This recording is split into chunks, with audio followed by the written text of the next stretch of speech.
141 రోజు దేవుని యొక్క వాక్యాన్ని చదువుకుందాం. యోబు గ్రంథము 1వ అధ్యాయము. ఊజు దేశం నందు యోబు అను ఒక మనుషుడుండెను. అతడు యథార్థవర్తనుడును న్యాయవంతుడునై దేవుని యందు భయభక్తులు కలిగి చెడుతనము విసర్జించినవాడు. అతనికి 7 కుమారులను 3 కుమార్తెలను కలిగిరి. అతనికి 7,000 గొర్రెలను 3,000 ఒంటెలను 500 జతల ఎడ్లును 500 ఆడుగాడిదలను కలిగి బహుమంది పనివారును అతనికి ఆస్తిగా నుండెను గనుక తూర్పు దిక్కు జనులందరిలో అతడే గొప్పవాడుగా నుండెను. అతని కుమారులందరూ వంతుల చొప్పున అనుదినము ఒకరికొకరు తమ తమ ఇండ్లలో విందు చేయనై కూడినప్పుడు తమ 3 అక్క చెల్లెండ్రు తమతో కలిసి అన్నపానములు పుచ్చుకొనవలనని వారిని పిలిపించుచూ వచ్చిరి. వారి విందు దినములు పూర్తి కాగా యోబు తన కుమారులు పాపము చేసి తమ హృదయములలో దేవుని దూషించిరేమో అని వారిని పిలువనంపించి వారిని పవిత్రపరచి అరుణోదయమున లేచి వారిలో ఒక్కొక్కని నిమిత్తమై దహనబలి నర్పించుచూ వచ్చెను. యోబు నిత్యము అలాగున చేయుచుండెను. దేవదూతలు యెహోవా సన్నిధిని నిలుచుటకై వచ్చిన దినమొకటి తటస్థించెను. ఆ దినమున అపవాదియగువాడు వారితో కలిసి వచ్చెను. యెహోవా, నీవు ఎక్కడి నుండి వచ్చితివని వానిని అడుగగా అపవాది, భూమి మీద ఇటు అటు తిరుగులాడుచు అందులో సంచరించుచూ వచ్చితినని యెహోవాకు ప్రత్యుత్తరమిచ్చెను. అందుకు యెహోవా, నీవు నా సేవకుడైన యోబు సంగతి ఆలోచించితివా? అతడు యథార్థవర్తనుడును న్యాయవంతుడునై దేవుని యందు భయభక్తులు కలిగి చెడుతనము విసర్జించినవాడు. భూమి మీద అతని వంటి వాడెవడునూ లేడు అని అడుగగా అపవాది, యోబు ఊరకయే దేవుని యందు భయభక్తులు కలవాడాయనా? నీవు అతనికిని అతని ఇంటివారికిని అతనికి కలిగిన సమస్తమునకును చుట్టూ కంచెవేసితివి గదా. నీవు అతని చేతి పనిని దీవించుచుండుట చేత అతని ఆస్తి దేశంలో బహుగా విస్తరించి ఉన్నది. అయినను నీవు ఇప్పుడు నీ చేయి చాపి అతనికి కలిగిన సమస్తమును మొత్తిన ఎడల అతడు నీ ముఖము ఎదుటనే దూషించి నిన్ను విడిచిపోవును అని యెహోవాతో అనగా, యెహోవా, ఇదిగో అతనికి కలిగిన సమస్తమును నీ వశమున ఉన్నది, అతనికి మాత్రము ఏ హానియూ చేయకూడదని అపవాదికి సెలవీయగా వాడు యెహోవా సన్నిధి నుండి బయలువెళ్ళెను.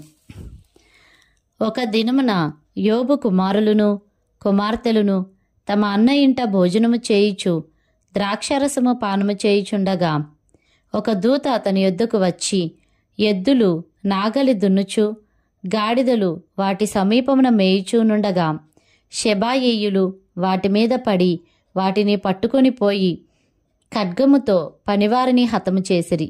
జరిగినది నీకు తెలియజేయుటకు నేనొక్కడనే తప్పించుకొని వచ్చియున్నానెను.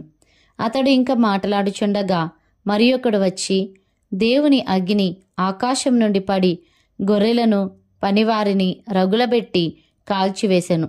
దానిని నీకు తెలియజేయుటకు నేనొక్కడనే తప్పించుకొని వచ్చియున్నానెను.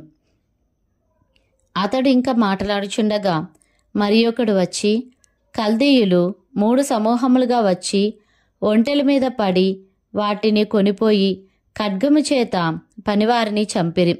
నీకు దానిని తెలియజేయుటకు నేనొక్కడనే తప్పించుకొని వచ్చియున్నానెను. అతడు మాట్లాడుచుండగా వేరొకడు వచ్చి నీ కుమారులను నీ కుమార్తెలను తమ అన్న ఇంట భోజనము చేయుచు ద్రాక్షారసము పానము చేయుచుండగా గొప్ప సుడిగాలి అరణ్య మార్గముగా వచ్చి ఆ ఇంటి 4 మూలలను కొట్టగా అది యవ్వనుల మీద పడినందున వారు చనిపోయిరి. దానిని నీకు తెలియజేయుటకు నేనొక్కడనే తప్పించుకొని వచ్చియున్నానెను.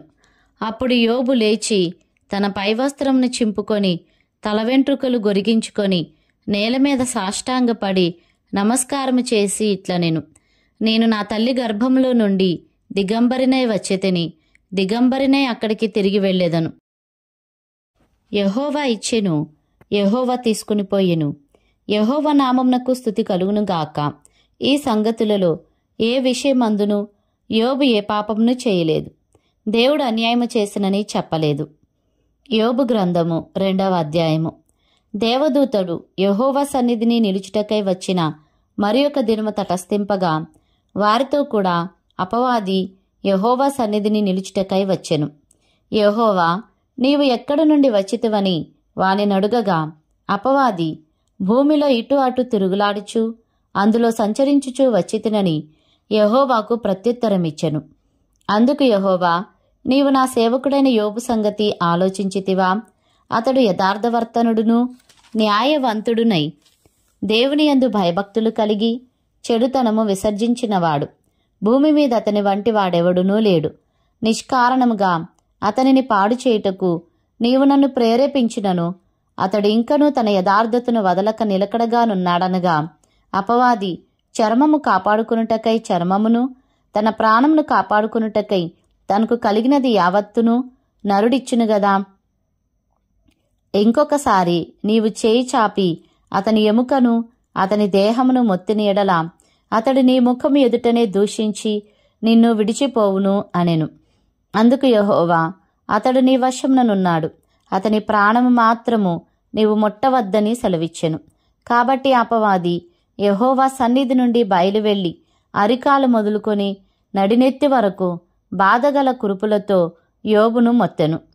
అతడు ఒళ్ళు గోకుకొనుటకై చిల్లపెంకు తీసుకొని బూడిదలో కూర్చుండగా అతని భార్య వచ్చి, నీవు ఇంకను యథార్థతను వదలకయుందువా? దేవుని దూషించి మరణము కమ్మనెను. అందుకతడు, మూర్ఖురాలు మాటలాడునట్లు నీవు మాటలాడుచున్నావు. మనము దేవుని వలన మేలు అనుభవించుదుమా? కీడును మనము అనుభవింప తగదా అనెను. ఈ సంగతులలో ఏ విషయమందును యోబు నోటి మాటతోనైనను పాపము చేయలేదు. తేమానీయుడైన ఎలీఫజు, షూహీయుడైన బిల్దదు, నయమాతీయుడైన జోఫరు అను యోబు ముగ్గురు స్నేహితులు అతనికి సంభవించిన ఆపదలన్నిటిని గూర్చి వినిన వారై అతనితో కలిసి దుఃఖించుటకును అతనిని ఓదార్చుటకును పోవలనని ఆలోచించుకొని తమ తమ స్థలములను విడిచి వచ్చిరి. వారు వచ్చి దూరముగా నిలబడి కన్నులెత్తి చూచినప్పుడు అతని పోల్చలేక తమ వస్త్రములను చింపుకొని ఆకాశము తట్టు తలల మీద ధూళి చల్లుకొని ఎలుగెత్తి ఏడ్చిరి. అతని బాధ అత్యధికముగా నుండెనని గ్రహించి ఎవరునూ అతనితో ఒక మాట అయినను పలుకక రేయింబగలు 7 దినములు అతనితో కూడా నేలను కూర్చుండిరి. యోబు గ్రంథము 3వ అధ్యాయము. ఆ తరువాత యోబు మాటలాడ మొదలుపెట్టి తాను పుట్టిన దినమును శపించెను. యోబు ఇలాగు అనెను, నా తల్లి గర్భద్వారములను అది మోయనందుకును నా నేత్రములకు అది బాధను మరుగు చేయనందుకును నేను పుట్టిన దినము లేకపోవునుగాక. మగపిల్ల పుట్టెనని ఒకడు చెప్పిన రాత్రి లేకపోవునుగాక.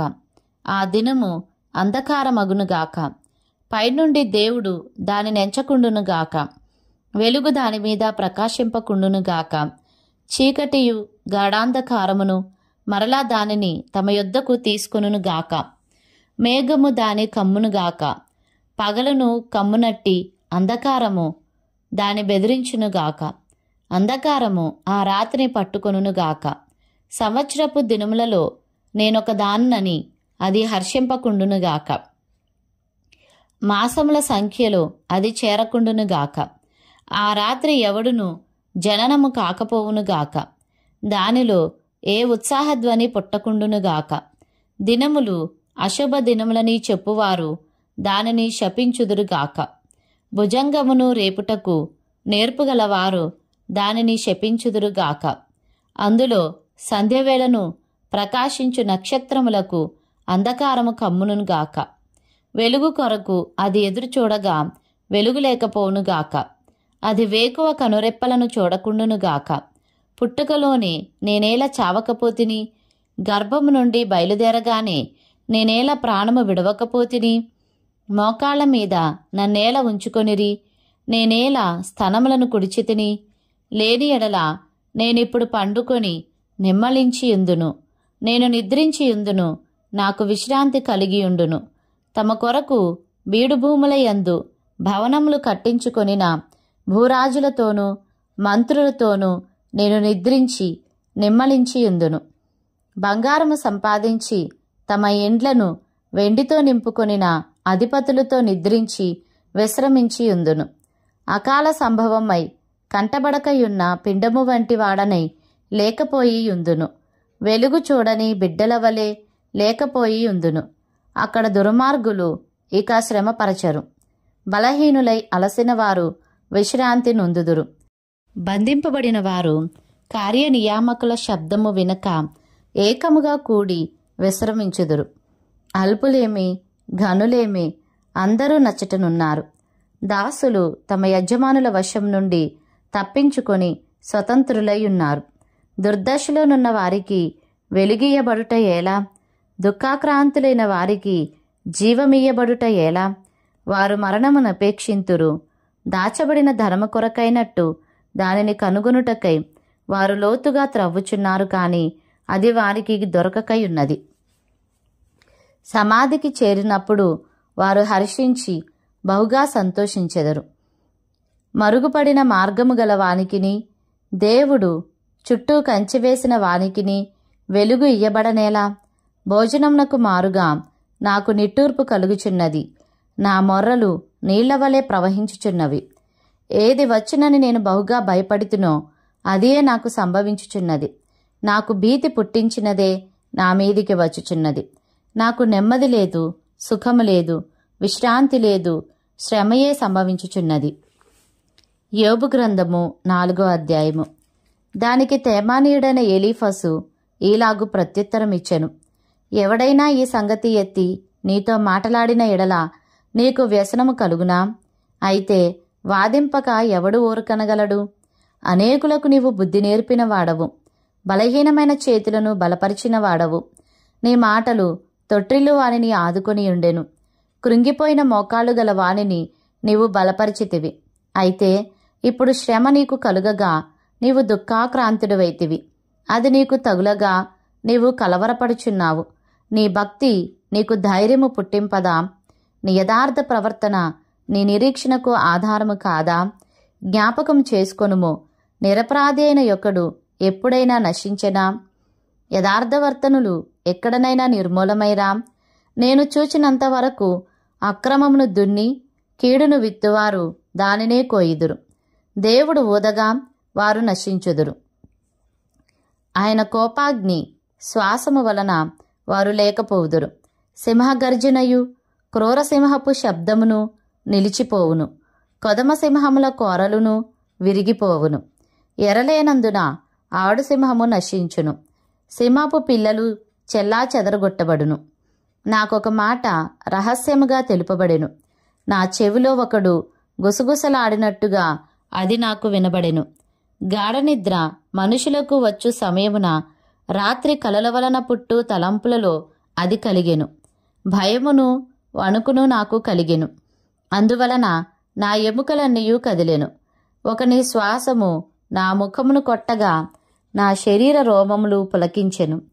అది నిలవబడగా దాని రూపమును నేను గుర్తుపట్టలేకపోతిని. ఒక రూపము నా కనుల ఎదుట నుండెను. మెల్లనైన ఒక కంఠస్వరమును నేను వింటిని. ఏమనగా, దేవుని సన్నిధిని మర్త్యులు నీతిమంతులగుదురా? తాము సృజించిన వాని సన్నిధిని నరులు పవిత్రులగుదురా? ఆయన తన సేవకులను నమ్ముటలేదు. తన దూతల యందు లోపములు కనుగొనుచున్నాడు. జిగటమంటి ఇండ్లలో నివసించు వారి యందు, మంటిలో పుట్టిన వారి యందు, చిమ్మట చితికిపోవునట్లు చితికిపోవు వారి యందు మరి ఎన్ని కనుగొనును?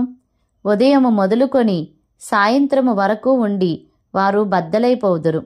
ఎన్నికలేని వారై సదాకాలము నాశనమై ఉందురు. వారి డేరా త్రాడు తెగవేయబడును. వారు బుద్ధి కలుగకయే మృతి నొందుదురు.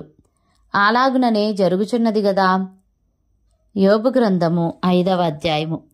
నీవు మొరలిడిన ఎడల నీకు ఉత్తరమీయగలవాడెవడైనా నుండునా? పరిశుద్ధ దూతలలో ఎవని తట్టు తిరుగుదువు? దౌర్భాగ్యమును గూర్చి ఏడ్చుట వలన మూఢులు నశించెదరు. బుద్ధిలేని వారు అసూయ వలన చచ్చెదరు. మూఢుడు వేరు తన్నుట నేను చూచియున్నాను. అయినను తోడనే అతని నివాస స్థలము శాపగ్రస్తమని కనుగొంటిని. అతని పిల్లలు సంరక్షణ దొరకక యుందురు. గుమ్మంలో నలిగిపోవుదురు. వారిని విడిపించువాడెవడునూ లేడు. ఆకలిగొనిన వారు అతని పంటను తినివేయుదురు. ముండ్ల చెట్లలో నుండి వారు దాన్ని తీసుకొందురు. బోనులు వారి ఆస్తి కొరకు కాచుకొనుచున్నవి. శ్రమ ధూళిలో నుండి పుట్టదు, బాధ భూమిలో నుండి మొలవదు. నిప్పురవ్వలు పైకి ఎగురునట్లు నరులు శ్రమానుభవమునకే పుట్టుచున్నారు. అయితే నేను దేవునిని ఆశ్రయించుదును, దేవునికే నా వ్యాజ్యమును అప్పగించుదును. ఆయన పరిశోధింపజాలని మహాకార్యములను, లెక్కలేనని అద్భుత క్రియలను చేయువాడు. ఆయన భూమి మీద వర్షము కురిపించువాడు, పొలముల మీద నీళ్లు ప్రవహింపజేయువాడు. అట్లు ఆయన దీనులను ఉన్నత స్థలములలో నుంచును. దుఃఖపడు వారిని క్షేమమునకు లేవనెత్తును. వంచకులు తమ పన్నాగములను నెరవేర్చనేరకుండా ఆయన వారి ఉపాయములను భంగపరచును. జ్ఞానులను వారి కృత్రిమములోనే ఆయన పట్టుకొనును. కపటుల ఆలోచనను తలక్రిందు చేయును. పగటివేళ వారికి అంధకారము తారసిల్లును. రాత్రి ఒకడు తడువులాడునట్లు మధ్యాహ్న కాలమున వారు తడువులాడుదురు. బలాఢ్యుల నోటి ఖడ్గం నుండి, వారి చేతిలో నుండి ఆయన దరిద్రులను రక్షించును. కావున బీదలకు నిరీక్షణ కలుగును, అక్రమము నోరు మూసుకొనును. దేవుడు గద్దించు మనుష్యుడు ధన్యుడు. కాబట్టి సర్వశక్తుడగు దేవుని శిక్షను తృణీకరింపకుము. ఆయన గాయపరిచి గాయమును కట్టును, ఆయన గాయము చేయును, ఆయన చేతులే స్వస్థపరచును. 6 బాధల్లో నుండి ఆయన నిన్ను విడిపించును. 7 బాధలు కలిగినను నీకు ఏ కీడునూ తగులదు. క్షామకాలమున మరణం నుండి, యుద్ధమున ఖడ్గబలము నుండి ఆయన నిన్ను తప్పించును. నోటి మాటల చేత కలుగు నొప్పి నీకు తగులకుండా ఆయన నిన్ను చాటు చేయును. ప్రళయము వచ్చినను నీవు దానికి భయపడవు. పొలంలోని రాళ్లతో నీవు నిబంధన చేసుకొని ఉందువు. అడవి మృగములు నీతో సమ్మతిగా నుండును. ప్రళయమును క్షామమును వచ్చినప్పుడు నీవు వాటిని నిర్లక్ష్యము చేయుదువు. అడవి మృగములకు నీవు ఏమాత్రమును భయపడవు. నీ డేరా క్షేమ నివాసమని నీకు తెలిసియుండును. నీ ఇంటి వస్తువులను నీవు లెక్క చూడగా ఏదియూ పోయి ఉండదు.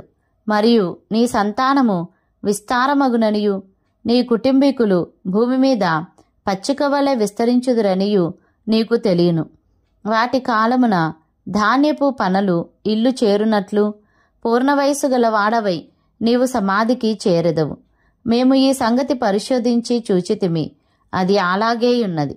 ఈ మాట ఆలకించి నీ మేలు కొరకు తెలుసుకొనుము.